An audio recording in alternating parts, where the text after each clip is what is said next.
চাহিদা মতো জ্বালানি তেল সরবরাহ না করায় প্রতিবাদে খুলনার পদ্মা মেঘনা যমুনা ডিপো থেকে তেল উত্তোলন বন্ধ রেখেছে পাম্প মালিকরা। এতে করে খুলনা বিভাগ সহ গোটা দক্ষিণ পশ্চিম অঞ্চলে তেল উত্তোলন বন্ধ রয়েছে। এদিকে রাজশাহীতেও জ্বালানি সরবরাহ কম হওয়ার প্রতিবাদে সোমবার থেকে তেল উত্তোলন বন্ধ করার ঘোষণা দিয়েছে পাম্প মালিকরা। পাম্প মালিকরা জানান, গত কয়েকদিন ধরে প্রতিটা পাম্পে যে পরিমাণ জ্বালানি তেলের চাহিদা রয়েছে ডিপো থেকে তার অর্ধেকেরও কম সরবরাহ করায় এমন সিদ্ধান্ত নেওয়া হয়েছে।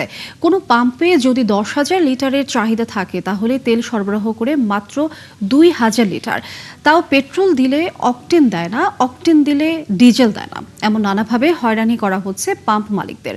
এছাড়া বিভিন্ন উপজেলা পর্যায়ে যেখানে পাম্প নেই সেখানে ব্যারেলের মাধ্যমে তেল সরবরাহ করা হয়। সেই সব এজেন্টদেরও তেল সরবরাহ করছে না ডিপোগুলো। এতে নানাভাবে ক্ষতিগ্রস্ত হচ্ছে এজেন্ট ও পাম্প মালিকরা।